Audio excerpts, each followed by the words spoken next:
It's stone throwing time.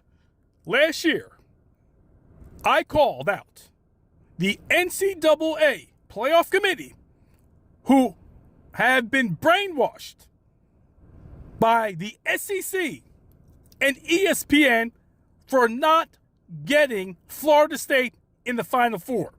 It was preposterous. It was corrupt.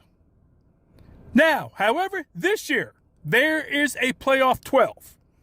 And now, on this playoff committee, there are 6 new members. So hopefully, they can look at this playoff 12 objectively.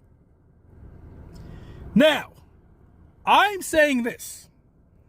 There is no way. I don't care if Alabama beats Auburn 100-0. There is no way a 3-loss Alabama team should be in the playoff 12. They are clearly not a playoff team.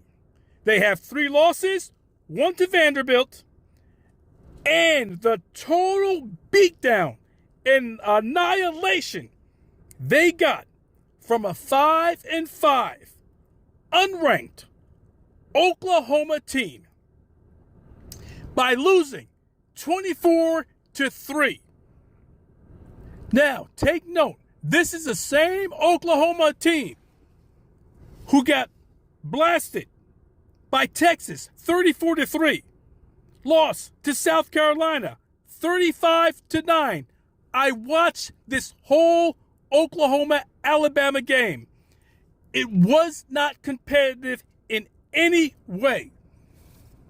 I'm telling you right now, SMU, Miami, Ohio State, Oregon, Penn State, whoever you want to mention, who's in the top 12, even Indiana, they would destroy Alabama. Alabama is not a playoff team. We know that ESPN and the playoff committee, notice how I didn't say corrupt because there's 6 new members, but we know that the ESPN and the playoff committee wanted 5 SEC teams, and that's not going to happen.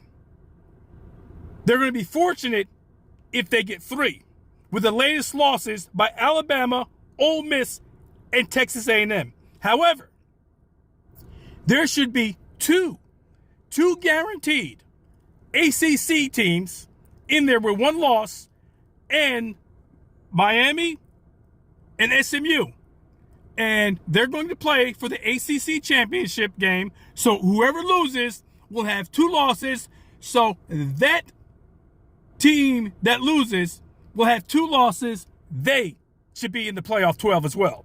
Now, Clemson has a great chance. They only have 2 losses. Now, if they beat South Carolina, that should catapult them into the playoff top 12, and you'll have 3 ACC teams in the playoff 12. Once again, I'm going to specify, there should not be 1 3-loss SEC team in the playoff 12. However, the only exception should be Texas A&M, which has 3 losses. They beat Texas. They beat Georgia in the SEC playoff game, and they are the champion. Well, with 3 losses, they're the SEC champion. They get the automatic bid. That is the only way. No other 3-loss SEC team should be in the playoff 12. Alabama should not be in the playoff 12. I'm going to repeat one more time. Alabama should not be in the playoff 12. Because if that happens, we know it's total corruption. And why even call it the NCAA playoff? as I mentioned last year, just start calling it the Invitational 12. You have been listening to Stone Throwing